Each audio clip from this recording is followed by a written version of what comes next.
Existem alguns livros que causam uma impressão tão grande em nós, que anos se passam e nós ainda continuamos lembrando da história. E é o caso do livro que eu vou conversar com vocês hoje, que é O Mistério das Bolas de Gude. Meu nome é Jade, seja bem-vindo para mais um vídeo do Páginas Avulsas.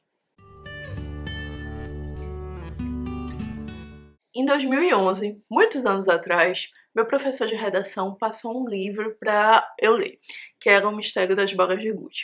Era um trabalho diferente em que a turma era dividida em grupos para cada grupo ler um livro. E ele conversou comigo antes e disse assim: Jade, você lê muito, então eu vou te dar o maior livro. O livro dos meus colegas tinha umas 70 páginas e esse tinha 300 para 400, eu não lembro direito. Mas era literalmente, você pegava o livro assim e era maior. E eu li já uns livros muito grandes, eu sempre gostei de ler uns calhamaços. E eu lembro que quando o professor Fernando falou isso, ele disse: esse livro merece ser lido e eu acho que você vai fazer um bom trabalho com ele. E ele me passou esse livro para ler. Nossa, eu tinha nessa época o quê? 14 anos. Quando eu peguei esse livro para ler, uma coisa é você ler livros grandes, e eu li umas biografias, umas coisas assim como a Delchina, tudo, mas era algo mais distante. Mas quando você pega um livro que é sobre a realidade crua do Brasil, quando você é jovem, talvez seja um dos momentos que muda muito sua percepção sobre a vida. Esse livro foi assim pra mim.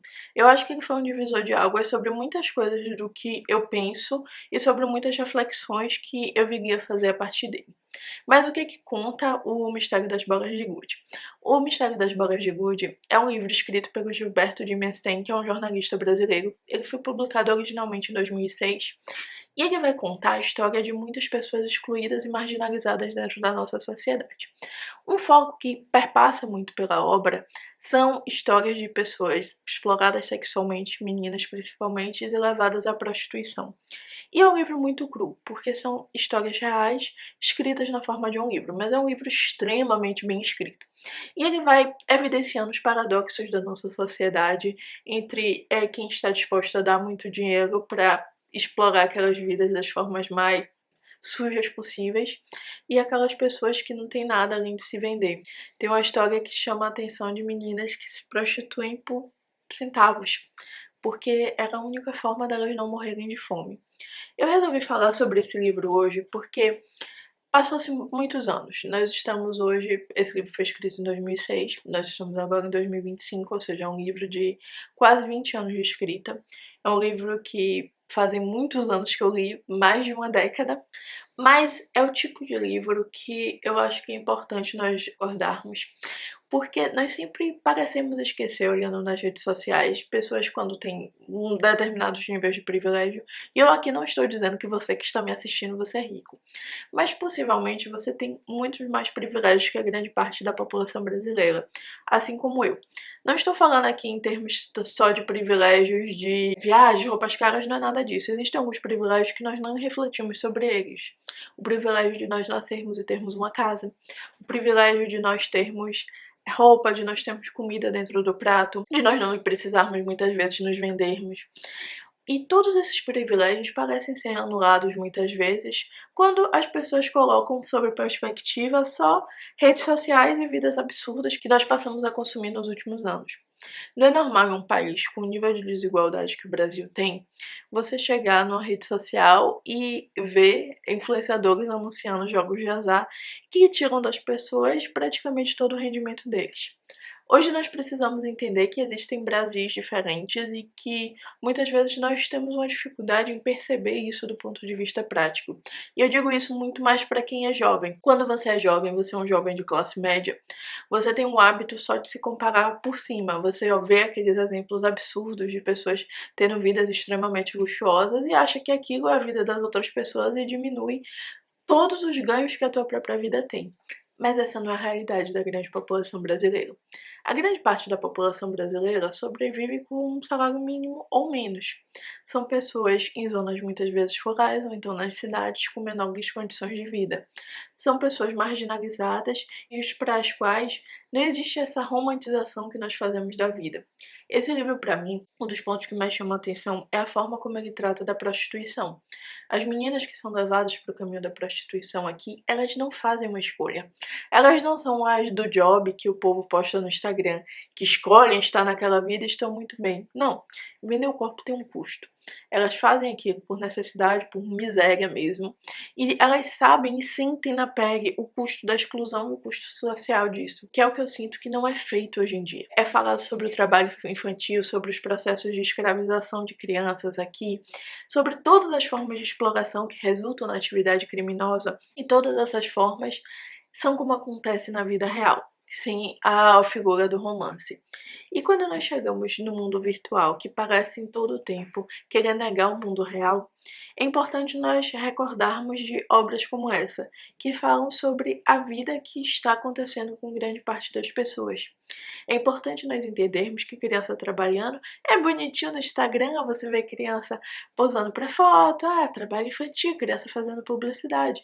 Mas a verdade do trabalho infantil na realidade brasileira são crianças em obras, crianças escravizadas que estão literalmente vendendo o almoço para comprar a janta, muitas vezes. A realidade que nós vemos das meninas que são levadas para prostituição na vida real não é aquela prostituta de luxo que é mostrada na internet. É aquela prostituição degradante em que a pessoa faz aquilo por um prato de comida. Não estou questionando aqui as escolhas, mas eu estou falando sobre esse livro e fazendo uma reflexão até sobre ele, trazendo como uma recomendação de leitura para vocês, principalmente para quem é mais jovem, para nós tentarmos entender o que é a vida de fato e o que nos dizem sobre a vida. Nós temos hoje duas realidades e nós precisamos ter muito cuidado para nós não sermos levados pelaquela ideia ilusória de que o que está na internet, aquela realidade artificial, bonitinha, instagramável, é a verdade. Essa não é a realidade do nosso país, né? Não é a realidade de grande parte das pessoas, e é importante nós termos essa consciência dos problemas sociais, não porque nós sozinhos vamos mudar o mundo, mas para nós termos um senso crítico sobre as leituras que nós fazemos, os privilégios que nós temos, os lugares que nós frequentamos, e nós saibamos dizer. Quando alguém diz assim, eu não me importo de onde vem uma roupa, pode vir de trabalho escravo, é uma frase muito perigosa, porque você não enxerga a pessoa que está ali sofrendo para você ter aquele bem acessível. Nós estamos ficando cada vez mais insensíveis à dor do outro. Claro que não dá para sofrer por todo mundo, e eu não estou dizendo isso, mas eu estou dizendo que é necessário ter um nível de reflexão sobre como nós consumimos a vida, o mundo, os conteúdos, como nós consumimos a nossa própria sociedade. Por que nós votamos no que votamos? Por que nós pensamos o que pensamos?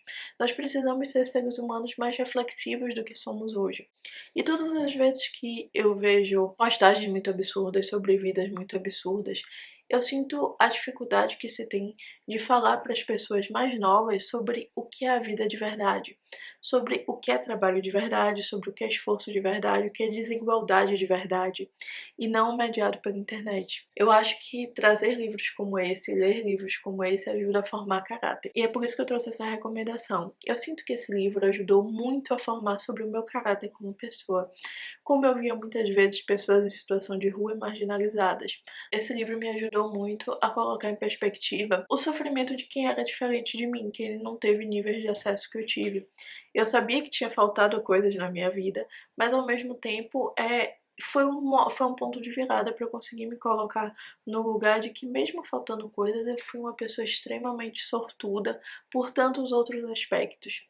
E eu acho que é uma percepção que está faltando hoje em dia e que são obras que precisam ser resgatadas. Quando eu iniciei na faculdade, eu me candidatei para o serviço de atendimento jurídico de lá. E basicamente a gente fazia peças para advogados, tudo foi meu primeiro contato com uma peça fazendo isso, que era o SAGIU, na minha faculdade. E eu lembro que quando eu vivia os casos do SAGIU, a gente não pegava casos criminais, porque, enfim, tinha algumas limitações, e basicamente é complicado você botar estudante pra fazer peça de caso criminal. É muito difícil, gente. E caso criminal chega de tudo. Então ela tinha que ser umas coisas mais factíveis pra nós, assim, mas até as demandas de família eram complexas. Muitas vezes de você ter que lidar com a realidade daquelas pessoas. E eu lembro que teve um caso que eu conversei com uma pessoa que estava ali por causa de uma pensão de uma filha. Mas quando ela estava falando sobre a realidade dela e a realidade do genitor da criança que não estava pagando a pensão, eu só lembrei daquele livro e de todos os ensinamentos que eu percebi dali sobre como tinham realidades muito diferentes da minha. E eu sinto que foi uma das leituras que mais formou caráter. Eu não vou falar muito sobre as histórias porque é o tipo de livro bastante triste, e é o tipo de livro que eu não acho que seja pra se resumir dentro de um YouTube, mas eu acho que é o tipo de livro pra falar que ele existe, falar que vale a pena fazer uma reflexão e dividir com vocês um pouco do que eu percebi lendo ele. Então esse não é um vídeo de resumo, mas é um livro sobre o meu sentimento a partir dessa obra e porque eu acho que ele ainda é um livro relevante para ser lido hoje. Apesar de não ser um livro famoso, não ser aqueles livros que todo mundo lê, mas eu agradeço muito ao meu professor Fernando por ter me feito ler esse livro, porque tantos e tantos anos depois, praticamente meia vida depois, né, eu li com 14 e hoje tenho 27, eu ainda consigo lembrar desse livro e todas as vezes que eu quero me queixar sobre algumas coisas da minha vida, eu consigo pensar: eu sei que o seu problema existe, eu sei que o seu problema é relevante para você e eu não quero diminuí-lo, mas lembre-se sempre de todos os outros privilégios que a tua vida tem. E eu acho que esse olhar ajuda a fazer com que nós sejamos pessoas muito mais racionais e pessoas muito mais humanas, digamos assim. Às vezes eu sinto que nós perdemos muito a nossa humanidade com a artificialidade da vida moderna. Mas eu vou ficando hoje por aqui. Eu não sei se vocês gostaram desse formato de vídeo, mas me contem nos comentários se foi bom, se não eu tento voltar ao formato de resenha, enfim, estamos aqui em tentativa e erro pra saber o que vocês querem assistir, do que vocês gostam e do que vocês não gostam também. Mas eu vou ficando por aqui, nos vemos no próximo vídeo. Tchau, tchau, gente!